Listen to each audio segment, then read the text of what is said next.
கர்த்தருடைய பரிசுத்த நாமத்திற்கு மகிமை உண்டாவதாக. இயேசுவே உம்மை துதிக்கிறோம் அப்பா. எங்களுடைய ஆவி ஆத்துமா சரீரத்தை படைக்கிறோம், இரத்தத்தால் கழுவி எங்களை பரிசுத்தப்படுத்தும். தேவா உம் சமூகமே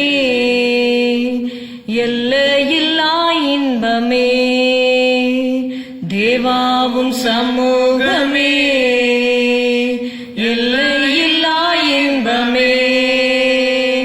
இயேசுவே வாழ்க, இயேசுவே வாழ்க, இயேசுவே வாழ்கவே. இயேசுவே வாழ்க, இயேசுவே வாழ்க, இயேசுவே வாழ்கவே.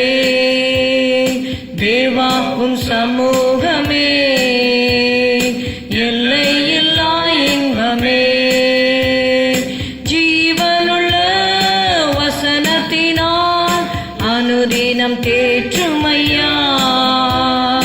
ஜீவனுள்ள வசனத்தினால் அனுதினம் தேற்றுமையா. இயேசுவே வாழ்க, இயேசுவே வாழ்க, இயேசுவே வாழ்கவே. இயேசுவே வாழ்க, இயேசுவே வாழ்க, இயேசுவே வாழ்கவே. தேவாவும் சமூகமே எல்லையில்லா இன்பமே, அபிஷேகம் செய்திரையா, ஆனந்தம் பொங்குதையா.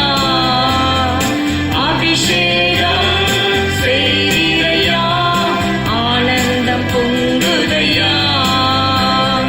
இயேசுவே வாழ்க, இயேசுவே வாழ்க, இயேசுவே வாழ்கவே.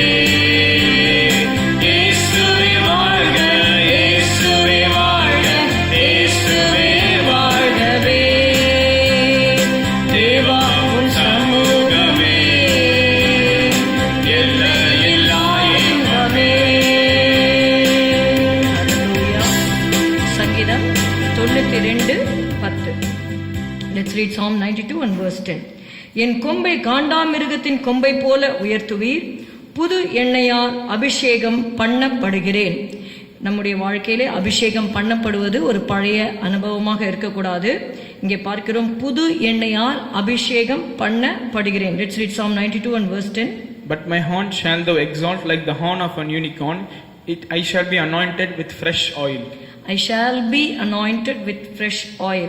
அப்படின்னா அபிஷேகம் பண்ணப்படுகிறேன் என்று சொல்லும்பொழுது ஒவ்வொரு நாளும் தேவன் நம்மை புதிய அபிஷேகத்தினால் நிறைக்க விரும்புகிறார்.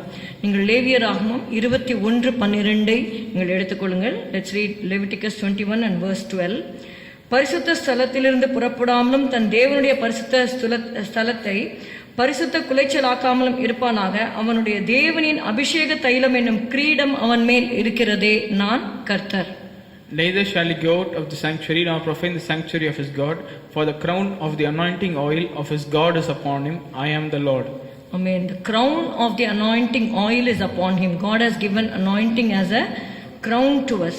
தேவன் அதை ஒரு கிரீடமாக நமக்கு கொடுத்திருக்கிறார். அது விலை மதிப்புள்ளதாக இருக்கிறது என்று சொல்லி பார்க்கிறோம். லூக்கா 24:49 சில வசனங்களை நம்ம பார்க்க போகிறோம். அந்த பரிசுத்த ஆவியானவர் வரும்பொழுது நாம் உள்ளான மனுஷன்லே நாம் பலன் அடைகிறோம். For what God gives the anointing to strengthen us. எந்தெந்த காரியங்களிலே நம்மை அவர் பலப்படுத்துகிறார். முதலாவது லூக்கா 24:49 நாம் வாசிக்கும் பொழுது, என் பிதா வாக்குத்தத்தம் பண்ணினதை இதோ நான் உங்களுக்கு அனுப்புகிறேன், நீங்களோ உன்னதத்திலிருந்து வரும் பலனால் தரிப்பிக்கப்படும் வரைக்கும் எருசலேம் நகரத்தில் இருங்கள் என்றார்.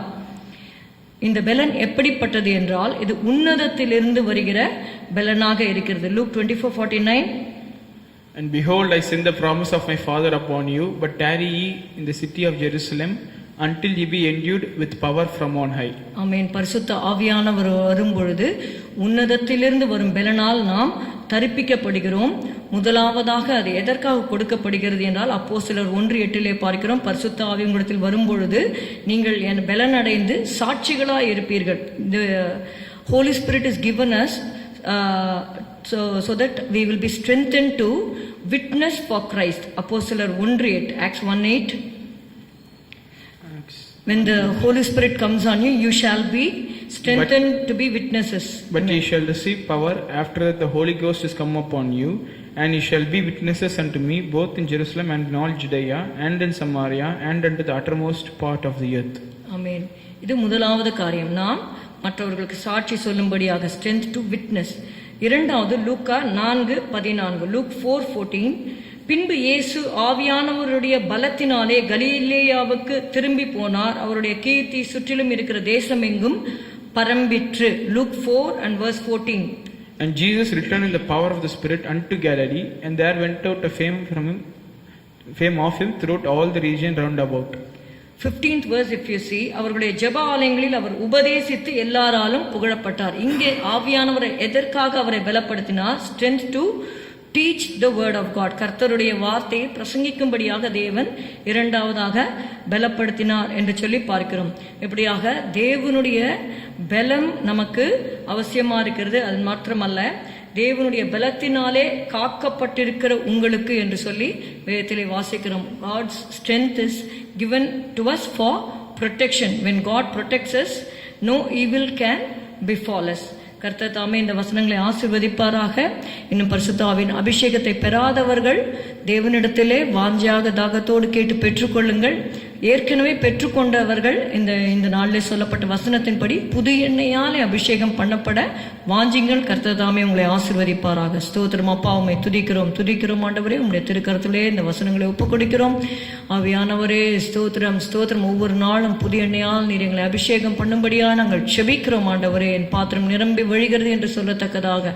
ஹல்லேலூயா, ஸ்தோத்திரம் ஸ்தோத்திரம். நாங்கள் பலனடைந்து சாட்சிகளாய் இருக்க ஆண்டவரே, பலனடைந்து ஆண்டவரே அப்பா உம்முடைய சத்தியத்தை ஆண்டவரே நாங்கள் தெரிவிக்க உதவி செய்வீராக. இயேசுவின் நாமத்தில் பிதாவே, ஆமென். என் ஆத்துமாவே கர்த்தரை ஸ்தோத்திரி, என் முழுவலுமே அவருடைய பரிசுத்த நாமத்தை ஸ்தோத்திரி. என் ஆத்துமாவே கர்த்தரை ஸ்தோத்திரி, கர்த்தர் செய்த சகல உபகாரங்களையும் மறவாதே. Good morning, have a good day. God bless you.